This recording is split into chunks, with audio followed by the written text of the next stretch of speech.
Treatise on Cosmic Fire by Alice A. Bailey, dedicated with gratitude to Helena Petrovna Blavatsky, that great disciple. WHO lighted her torch in the East and brought the light to Europe and America in 1875. To the God who is in the fire and who is in the waters. To the God who has suffused himself through all the world. To the God who is in summer plants and in the lords of the forest. To that God be adoration, adoration. Shvetupanishad, II.17. Introduction. The story of the many years of telepathic work by the Tibetan with Alice A. Bailey is revealed in her unfinished autobiography, published in 1951.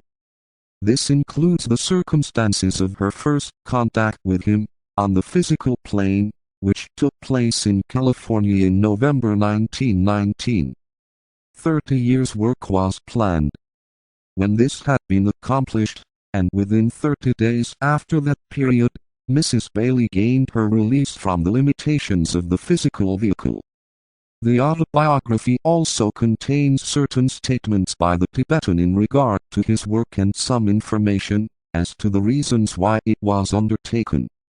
In the early stages, the work involved careful attention to the physical plane conditions, which might best help to make the telepathic process more successful.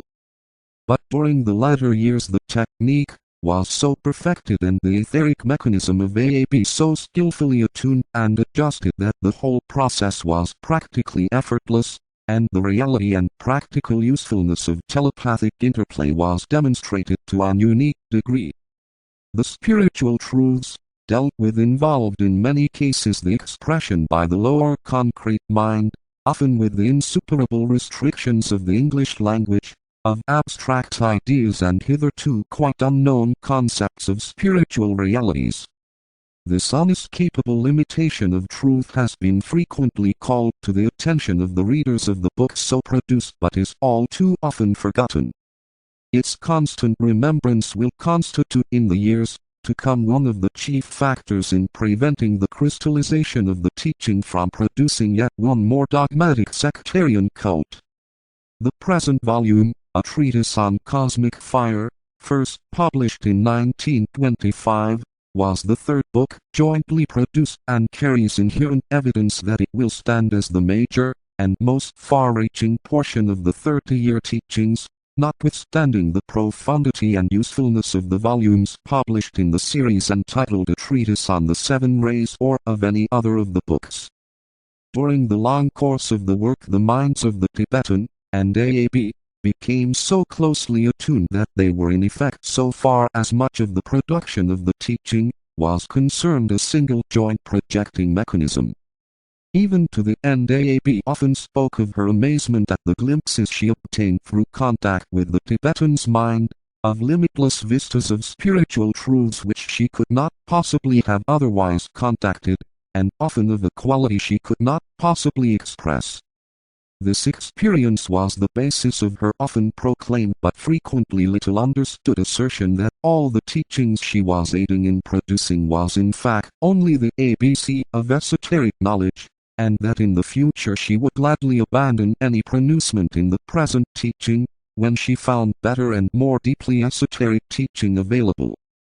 Clear and profound as the teaching actually is in the books published in her name, the truths imparted are so partial and subject to later revelation and expansion that this fact, if constantly remembered, will give us a second much-needed safeguard against that quality of the concrete mind which constantly tends to produce sectarianism.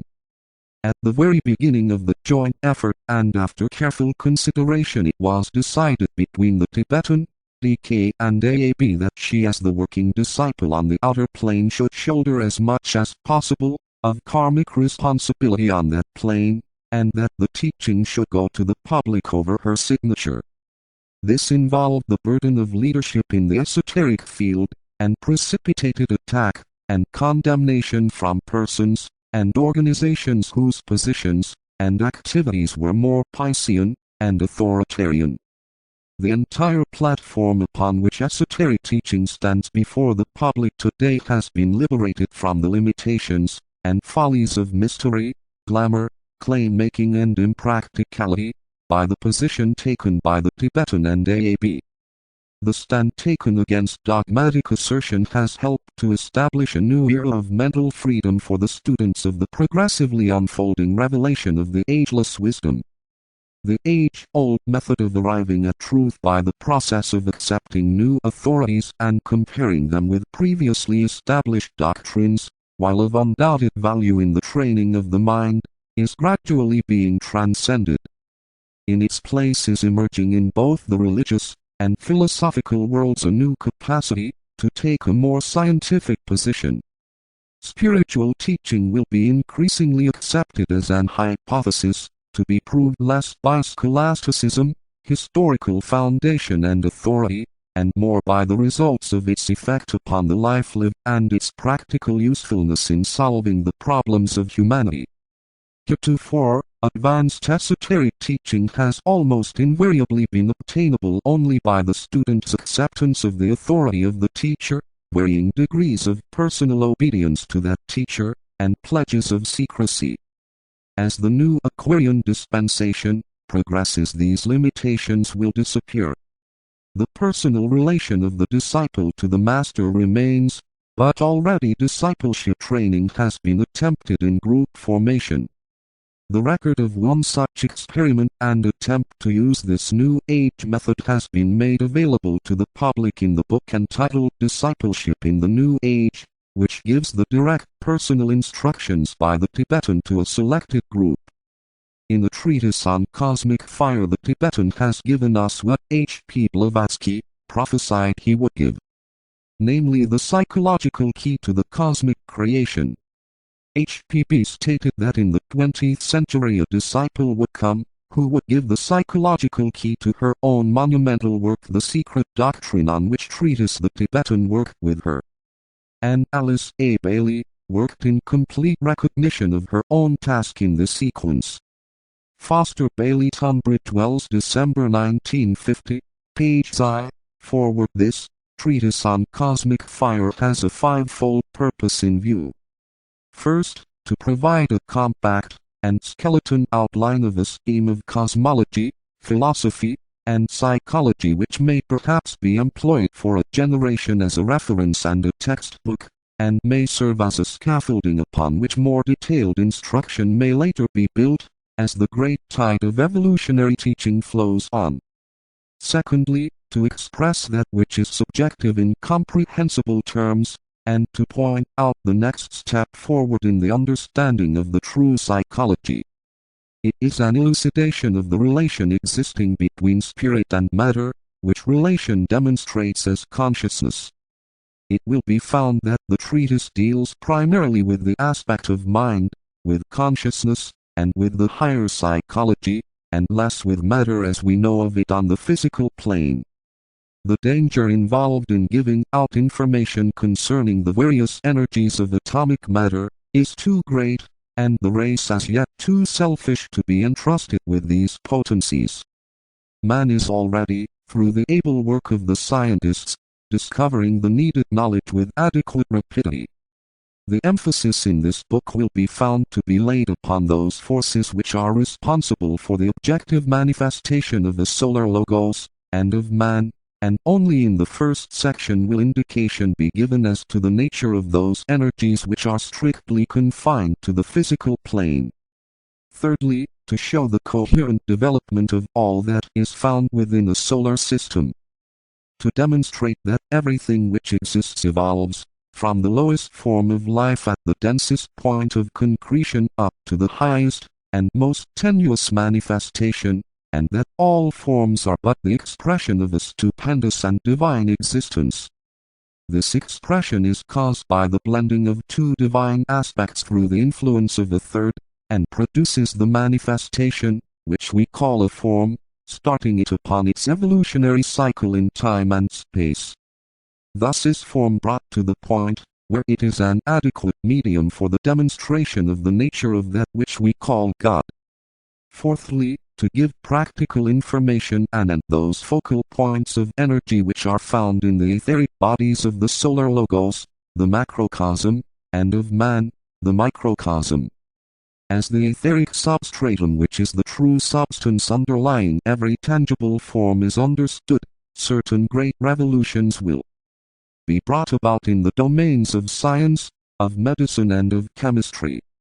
The study of medicine, for instance, will eventually be taken up from a new angle, and its practice will be built upon a comprehension of the laws of radiation, of magnetic currents, and of the force centers found in men's bodies and their relationship to the force centers and currents of the solar system. Fifthly, to give some information, hitherto not exoterically imparted as to the place and work of those myriads of sentient lives who form the essence of objectivity.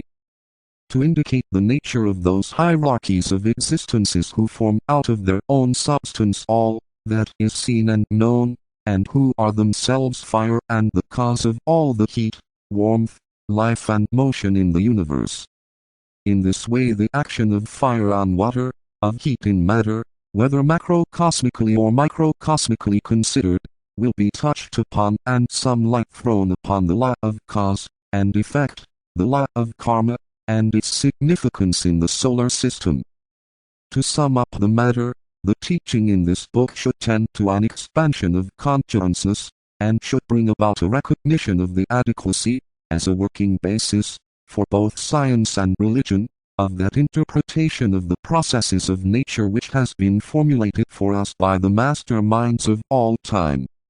It should tend to bring about a reaction in favor of a system of philosophy which will link both spirit and matter, and demonstrate the essential unity of the scientific and religious idea.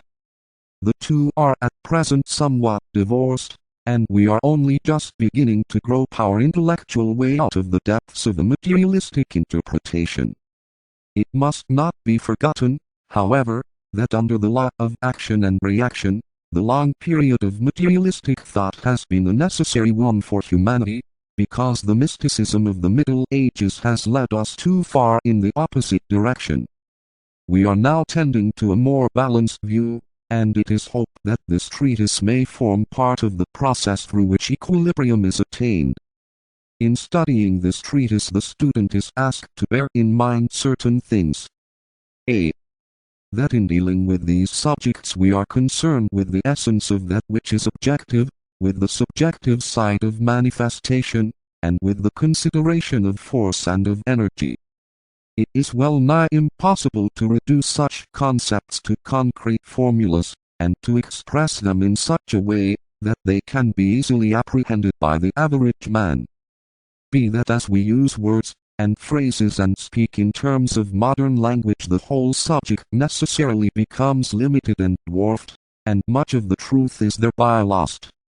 See that all that is in this treatise is offered in no dogmatic spirit, but simply as a contribution to the mass of thought upon the subject of world origins, and to the data already accumulated, as to the nature of man. The best that man can offer as a solution of the world problem must perforce take a dual form and will demonstrate through a life of active service, tending to amelioration of environmental conditions, and through a formulation of some cosmological scheme or plan which will seek to account as much as may be for conditions as they are seen to exist. Arguing as men do at present from the basis of the known and the demonstrated, and leaving untouched and unaccounted for those deeps